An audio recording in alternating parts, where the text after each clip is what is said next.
Hello everyone, मैं हूं संदीप और आप देख रहे हैं डिफेक्टो क्लासेस।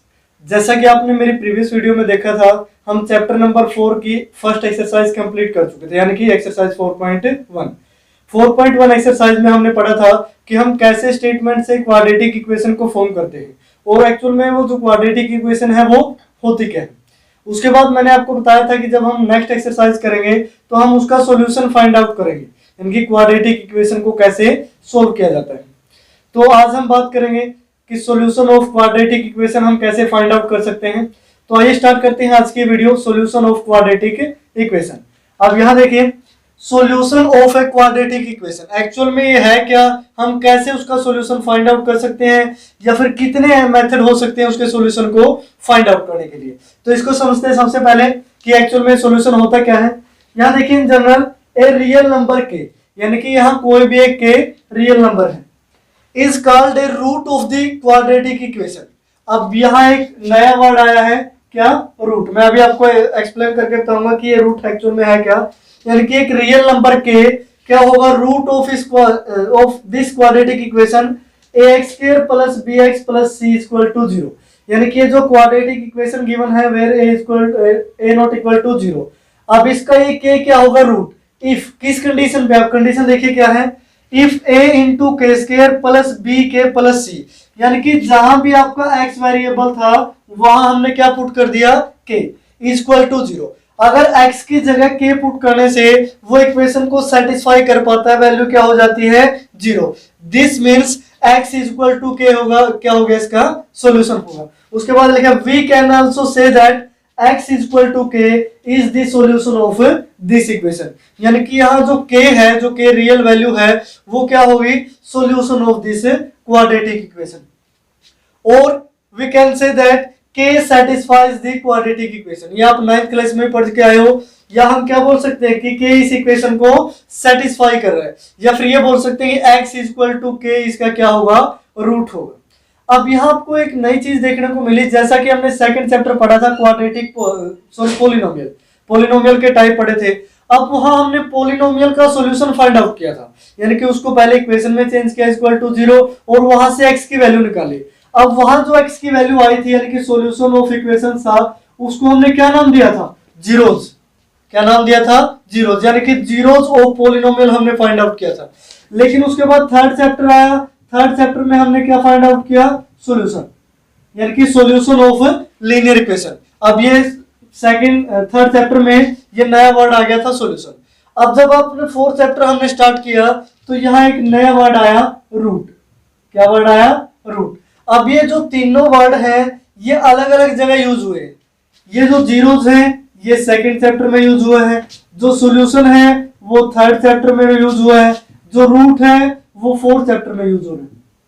लेकिन इन तीनों वर्डों का मीनिंग एक ही है।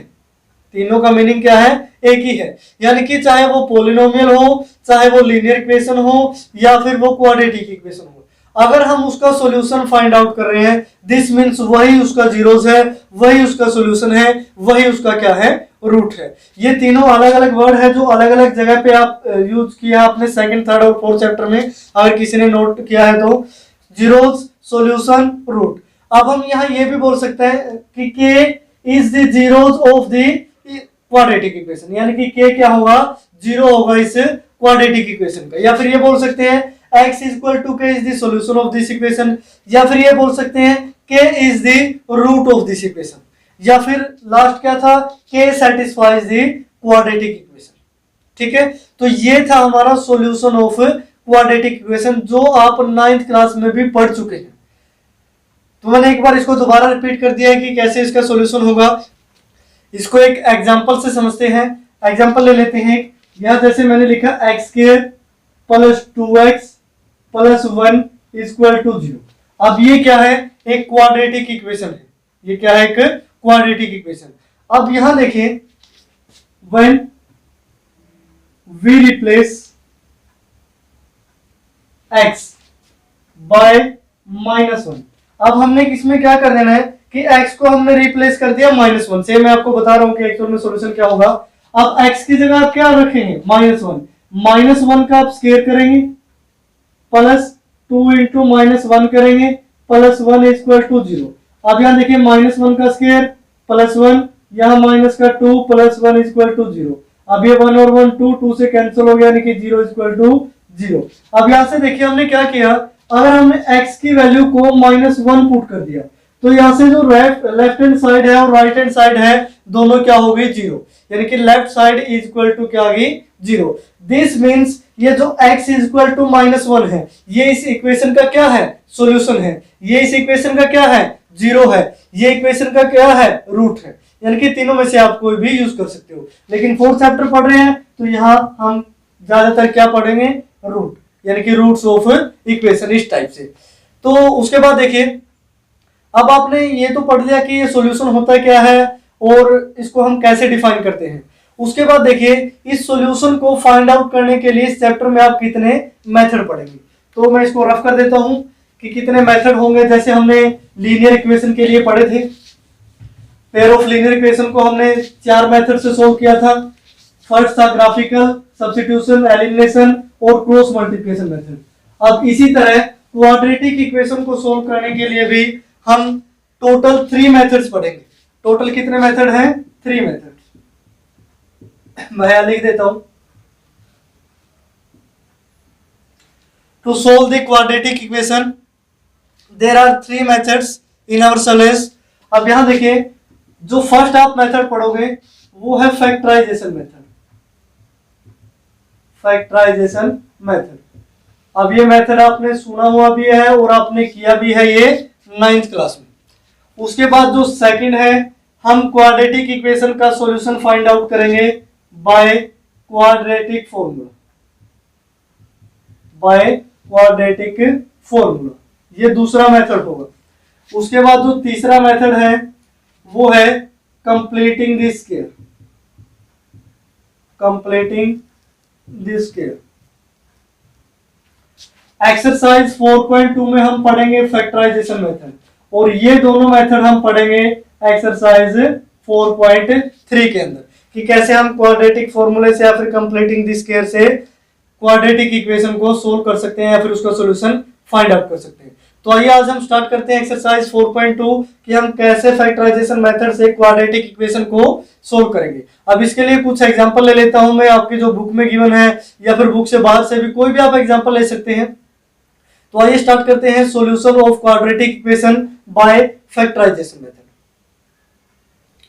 उसके बाद देखिए मैंने बोर्ड पे यहाँ 2 एग्जांपल लिख लिए हैं क्वाड्रेटिक इक्वेशंस के। अब इनको हमें सोल्व करना है फैक्टराइजेशन मेथड से। तो आइए हम देखते हैं कि कैसे हम फैक्टराइजेशन मेथड से किसी भी क्वाड्रेटिक इक्वेशन को सोल्व कर सकते हैं।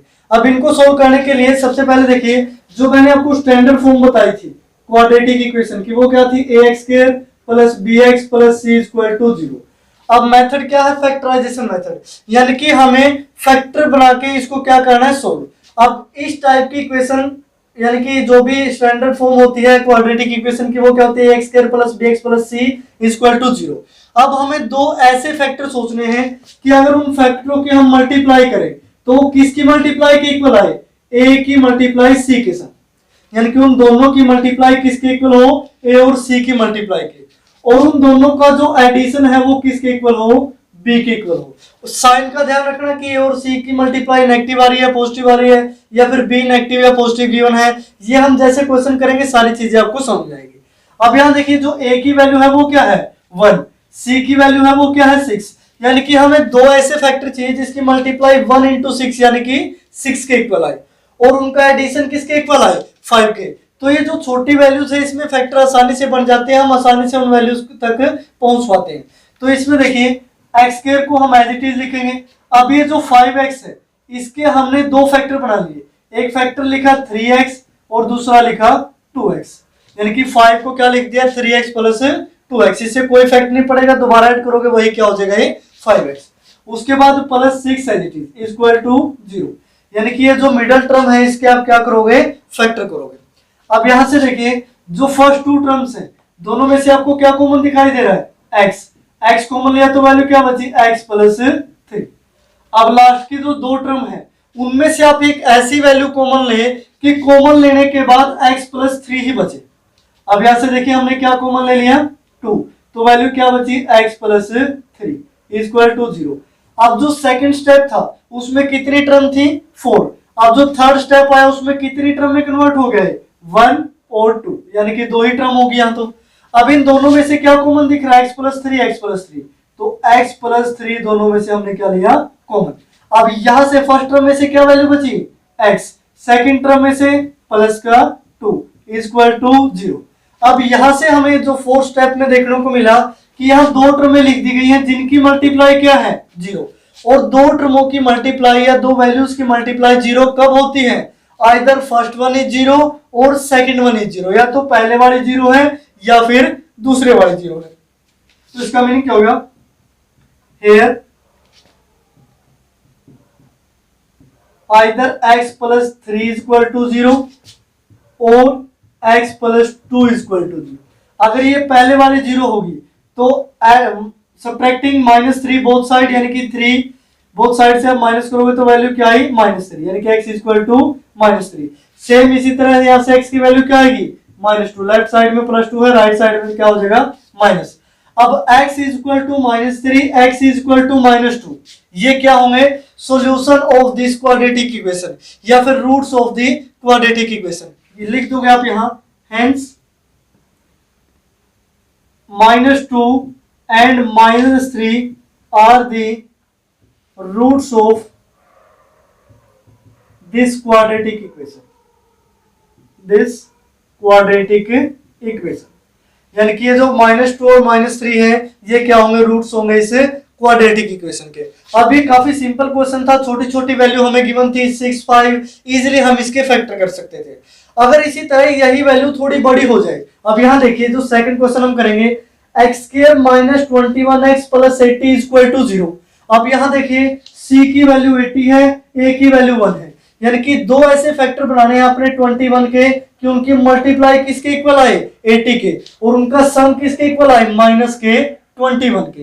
अब अगर इस टाइप के क्वेश्चन में आप फैक्टर नहीं सोच पा रहे हैं, अब हो सकता है कि 80 से भी ज्यादा वैल्यू हो, 100 प्लस हो, 200 प्लस हो, 300 प्लस हो, कुछ भी वैल्यू हो सकती है, तो उस केस में हम फैक्टराइजेशन कर लेते हैं, यानी कि जो मल्टीप्लाई आनी होती है ए और सी की कितनी आनी चाहिए 80, तो 80 के हम फैक्टर कर लेते हैं यहाँ अलग से, ये रफ वर्क है। 80 के फैक्टर किए 2 पे 40, 2 पे 20, 2 पे 10 और 2 पे कितना हो गया 5। अब मल्टीप्लाई करके देखिए, पहले मैं इन दो फैक्टरों को ले लेता हूँ, 5 × 2 10, 2 × 2 × 2 8, यानी कि 10 और 8 की मल्टीप्लाई क्या होगी 80, लेकिन 10 और 8 21 नहीं बनेगा, ये तो हो नहीं सकते। उसके बाद देखिए मैं यहाँ इन चारों को ले सकता हूँ, 2 × 2 × 2 × 2, यानी कि 2 की पावर 4 कितना हो गया 16, और ये क्या हो गया 5, 16 × 5 क्या बना 80, और 16 और 5 ही क्या हो रही है 21। अब मल्टीप्लाई हमें क्या चाहिए +80, लेकिन एडिशन क्या चाहिए -21, तो दोनों फैक्टर किस टाइप के होंगे नेगेटिव होंगे। यहां से देखिए x के माइनस के 21x को मैं लिख सकता हूं -16x - 5x + 80 = 0। अब देखिए 21 को दो पार्ट में हमने डिवाइड कर दिया, एक पार्ट -16x है, एक पार्ट -5x है, दोनों को ऐड करें तो माइनस का 21x हो रहा है, दोनों की मल्टीप्लाई करें तो क्या आ रही है वैल्यू +80 आ रही है। अब यहां से देखिए पहली दो टर्म में क्या कॉमन दिख रहा है आपको x, वैल्यू क्या बची x -16, लास्ट की टू टर्म में से क्या आप कॉमन लो कि x -16 बचे। अब x बचाना है तो हमें -5 कॉमन लेना पड़ेगा, यहां से वैल्यू बची x -5 से डिवाइड करोगे तो -16 = 0। अब यहां देखिए दो टर्म में कन्वर्ट हो चुका है, अब इसमें से हम x -16 को कॉमन ले लेते हैं, तो यहां से वैल्यू क्या बची x -5 = 0। अब ये सेम वही चीज, दो टर्मों की मल्टीप्लाई 0 कब होगी, आइदर फर्स्ट वन इज 0 या फिर second one is 0, either x -16 = 0 और x -5 = 0। अब x -16 = 0 है तो x की वैल्यू क्या आई 16, यहां से x की वैल्यू कितनी आई 5। This means 16 and 5 are the roots of this quadratic equation. ये जो 16 और 5 है ये किसके रूट होंगे इस क्वाड्रेटिक इक्वेशन के। आइए उसके बाद कुछ और एग्जांपल करते हैं इसमें कि किस टाइप से हम क्वाड्रेटिक इक्वेशनों को सोल्व करेंगे। अभी देखिए जो फर्स्ट एग्जांपल मैंने आपको करवाया वो काफी लो लेवल था, छोटी सी वैल्यू थी इसमें। उसके बाद देखिए जो सेकंड एग्जांपल हमने किया उसमें था थोड़ी बड़ी वैल्यू हमें गिवन थी और उसको हमने कैसे सोल्व करना था ये मैंने आपको बताया। अब इसी तरह आपकी बुक में से एक एग्जांपल लिख लेते हैं। अब हो सकता है कि ये वैल्यू अंडर रूट में भी गिवन हो, तो मैं एग्जांपल नंबर यहाँ 5 लिख रहा हूं। एग्जांपल नंबर 5, एग्जांपल नंबर 5 की जो स्टेटमेंट है वो है 3x² minus 2 under root 6x plus 2 equal to 0। अब यहाँ देखिए ये क्वाड्रेटिक इक्वेशन है, इसके फैक्टर आपने बनाने।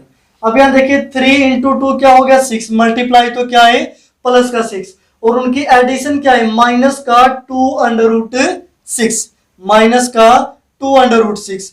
अब देखिए 6 के अगर आप उस टाइप से फैक्टर करोगे तो कहीं भी आपको अंडर रूट दिखने के लिए नहीं मिलेगा। तो इस टाइप के फैक्टर को आप बिल्कुल सोच समझ से करें कि क्या क्या फैक्टर होंगे। 3 इंटू 2 6 मल्टीप्लाई किस किस की हो सकती है अंडर रूट 6 की और अंडर रूट 6 की, दोनों प्लस लेंगे तो मल्टीप्लाई प्लस में आएगी, लेकिन उनके एडिशन प्लस में नहीं, हमें किस में चाहिए माइनस में। तो हम फैक्टर क्या लेंगे माइनस अंडर रूट 6 और माइनस अंडर रूट 6, मल्टीप्लाई करोगे तो प्लस का क्या होगा 6 और ऐड करोगे तो माइनस का 2 अंडर रूट 6। तो यहाँ से देखिए जो फैक्टर बने 3x² माइनस के 2 अंडर रूट 6x को मैं लिख सकता हूँ minus under root 6x minus under root 6x plus 2 equal to 0। अब इनमें से देखिए जो पहली दो टर्में हैं इनमें से आप क्या कॉमन ले सकते हैं। अब इन दोनों टर्मों में से देखिए अगर मैं अंडर रूट 3x को कॉमन ले लेता हूं, अब अंडर रूट 3x से जब हम फर्स्ट को डिवाइड करेंगे तो हम 3 को क्या लिख सकते हैं under root 3 into under root 3, तो यहां से वैल्यू क्या बची अंडर रूट 3 इंटू में x माइनस में। अब ये जो अंडर रूट 6x है अंडर रूट 6 को मैं क्या लिख सकता हूं अंडर रूट 3 इंटू में अंडर रूट 2। अब इसमें से अगर अंडर रूट 3 कॉमन आ जाएगा तो वैल्यू क्या बचेगी under root 2। Under root 3x common लिया है तो यहाँ वैल्यू क्या बची अंडर रूट 2। अब उसके बाद देखिए जो लास्ट की दो टर्म है इनमें से हम क्या कॉमन ले कि अंडर रूट 3x माइनस 2 ही बचे, तो हमें क्या कॉमन लेना पड़ेगा अंडर रूट 6x में से हमें क्या बचा है अंडर रूट 3x, तो हम कॉमन लेंगे माइनस का अंडर रूट 2, माइनस का अंडर रूट 2 कॉमन लिया तो यहाँ से वैल्यू क्या बची अंडर रूट 3x। 2 को माइनस के अंडर रूट 2 से डिवाइड करोगे तो वैल्यू क्या आएगी माइनस का अंडर रूट 2। अब यहाँ देखिए दो टर्मों में कन्वर्ट हो चुका है, दोनों में क्या कॉमन आ रहा है इक्वल टू 0 लिख लेते हैं। कॉमन आया under root 3x minus under root 2, यहाँ से वैल्यू क्या बची under root 3x minus under root 2 equal to 0। अब यहाँ से देखिए दो टर्मों की मल्टीप्लाई इक्वल टू 0 है, या तो पहले वाली 0 होगी under root 3x minus under root 2 equal to 0, या फिर दूसरे वाली 0 होगी under root 3x minus under root 2 equal to 0। अब यहाँ से देखिए under root 3x equal to right side में जाएगा तो प्लस का अंडर रूट 2, x की वैल्यू क्या है अंडर रूट 2 डिवाइड में अंडर रूट 3, या फिर इसको लिख सकते हो 2/3 का कंप्लीट अंडर रूट, ये x की फर्स्ट वैल्यू आई है। इसी तरह यहाँ से भी x की सेम वैल्यू आएगी क्योंकि दोनों वैल्यू क्या है सेम, दिस मींस x की वैल्यू क्या आएगी 2/3 और कंप्लीट का अंडर रूट।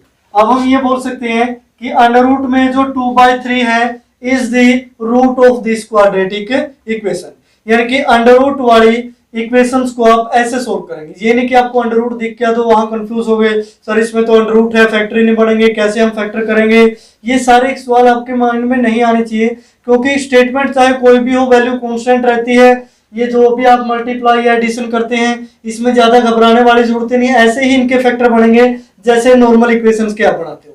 अब आपका काम क्या है, मैंने यहाँ 3 एग्जाम्पल करवा दिए, आप एक्सरसाइज 4.2 का जो फर्स्ट क्वेश्चन है उसके सारे पार्ट कर दीजिए, उनको फैक्टराइजेशन मेथड से आप सोल्व करें। उसके बाद जो क्वेश्चन नंबर सेकंड है उसमें बोला गया है कि एग्जाम्पल 1 को जो फोर्थ का एग्जाम्पल 1 था उसको आप फैक्टराइजेशन मेथड से सोल्व करें। तो आप एग्जाम्पल नंबर 1 पे जाइए, इसी तरह जो भी क्वेश्चन है उसको आप फैक्टराइजेशन मेथड से सोल्व कीजिए। उसके बाद हम नेक्स्ट क्वेश्चन की तरफ बढ़ते हैं, क्वेश्चन नंबर 3। क्वेश्चन नंबर 3 को देखिए, 3 की स्टेटमेंट क्या कहती है, find two numbers whose sum is 27 and product is 182, यानी कि हमें दो ऐसे नंबर फाइंड आउट करने हैं जिनका सम 27 हो और उनका जो प्रोडक्ट है वो 182 हो। तो हमें जो भी फाइंड आउट करना होता है हम उसको क्या सपोज कर लेते हैं, यहां से देखिए late us suppose first number हमने क्या मान लिया x देन सेकेंड नंबर। अब देखिए दोनों का सम कितना है 27, एक x है तो दूसरा क्या होगा 27 माइनस एक्स। इस टाइप का क्वेश्चन मैं पहले भी करवा चुका हूं 4.1 के अंदर। अब यहां से देखिए अकॉर्डिंग टू कंडीशन, या फिर लिख सकते हैं अकॉर्डिंग टू क्वेश्चन, यानी कि जो क्वेश्चन की स्टेटमेंट है वो हमें क्या बोल रही है अब आगे कि दोनों की जो मल्टीप्लाई है यानी कि x की और 27 माइनस एक्स की मल्टीप्लाई वो है 182। क्या है 182। अब मल्टीप्लाई कर दीजिए x into 27, 27x, x into minus x square equal to 182। अब देखिए इसको डिसेंडिंग ऑर्डर में लिख लेते हैं पावर के हिसाब से, minus x square plus 27x, 182 left side में आएगा तो नेगेटिव इक्वल टू 0। अब यहां से हम -1 से मल्टीप्लाई कर देते हैं बोथ साइड। अब 0 को तो किसी से मल्टीप्लाई करोगे कोई इफेक्ट नहीं पड़ेगा। हम कोशिश करते हैं कि जो एक्स स्क्वायर का कोएफिशिएंट है वो पॉजिटिव रहे, तो जो नेगेटिव है वो क्या हो जाएंगे पॉजिटिव, जो पॉजिटिव है वो नेगेटिव। यहाँ फिर पॉजिटिव 182 इक्वल टू 0। अब बात आती है फैक्टर की, जैसे मैंने बताया था प्रीवियस क्वेश्चन में कि यहाँ वैल्यू कुछ भी हो सकती है। अब यहाँ वैल्यू आ गई 182। अब ऐसे तो आप इसके फैक्टर सोच नहीं सकते कि इतना जल्दी से 182 देखा और आपने दो फैक्टर बना लिए। अब हम वही तरीका यूज करेंगे, 182 के फैक्टर बनाएंगे हम। 2 पे 91, अब ये कितने पे जाएगा 7 पे 30।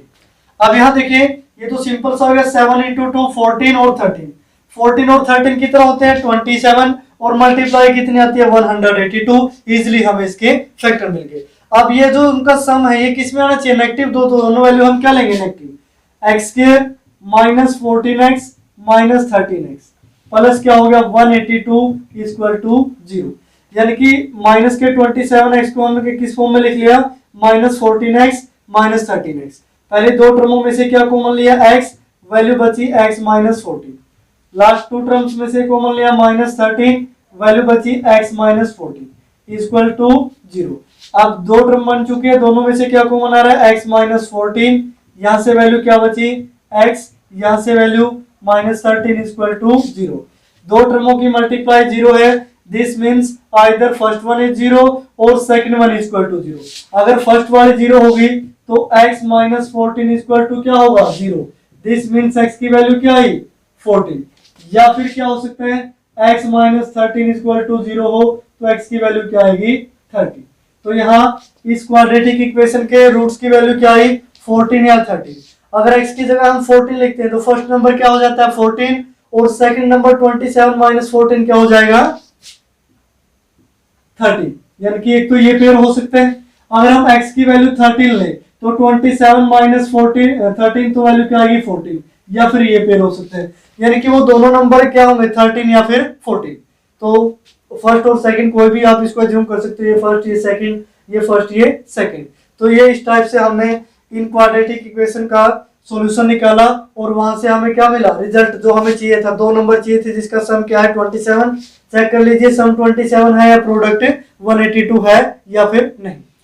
उसके बाद सेम इसी तरह थर्ड के बाद आप क्वेश्चन नंबर 4 है जो वो खुद से करोगे।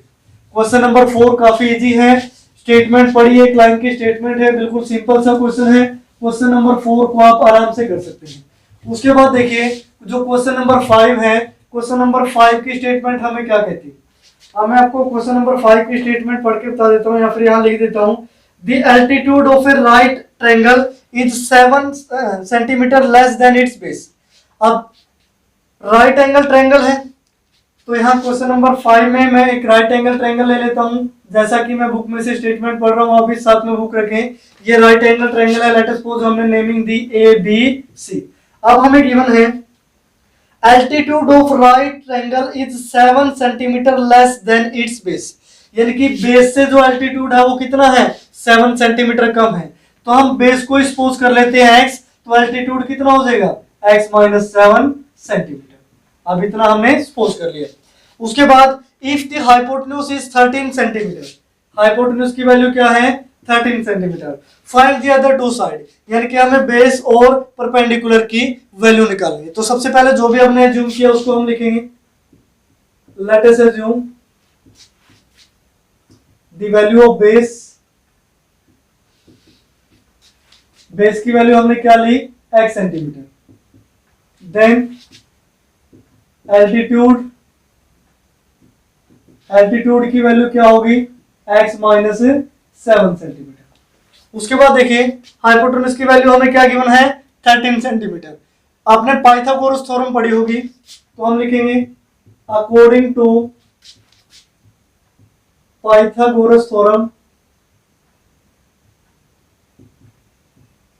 पाइथागोरस थ्योरम क्या कहती है कि जो हाइपोटेन्यूज का स्क्वायर होता है वो किसके इक्वल होता है, base square plus perpendicular square. Hypotenuse की वैल्यू क्या है 13, 13 का square is equal to base की वैल्यू क्या है x, x का स्क्वायर, परपेंडिकुलर यानी कि एल्टीट्यूड की वैल्यू क्या है x माइनस 7 का स्क्वायर। तो इस टाइप से हम लिख सकते हैं। यहां से देखिए 13 का square 169 equal to x square, यहां से स्क्वायर ओपन करोगे तो plus x square plus 49 minus 14x। ये तो सिंपल सा फॉर्मूला है, ओपन कर सकते हो।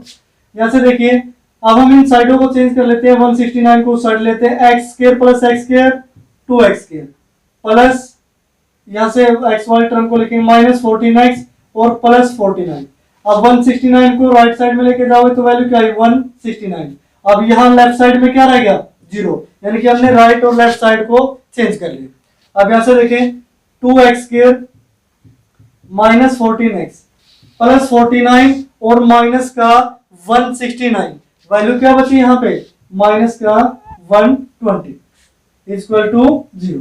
अब देखिए जो मल्टीप्लाई है वो भी नेगेटिव में है, एडिशन है वो भी नेगेटिव में। मल्टीप्लाई कितनी आनी चाहिए 120 इंटू 2 यानी कि 240 और एडिशन क्या आना चाहिए 40। अब इसमें थोड़ी वैल्यू को हम छोटा कर लेते हैं क्योंकि हर जगह आपको क्या कॉमन दिखाई दे रहा है 2, तो डिवाइडिंग बाय 2 बोथ साइड, जब आप 2 से डिवाइड करोगे तो वैल्यू क्या आएगी x square minus 7x minus यहाँ क्या हो जाएगा 60 इक्वल टू 0।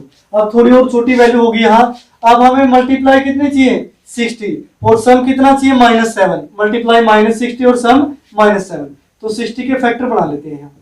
2 पे 30, 2 पे 15, 5 पे 3 या फिर 3 पे 5 जो भी आप लिख सकते हैं। तो यहाँ देखिए 2 इंटू 2 4 इंटू 3 12, 12 और 5, 12 और 5 60 होते हैं और 12 और 5 के पेयर से माइनस 7 भी आ जाएगा। X square minus 12x plus 5x minus 60 equal to 0।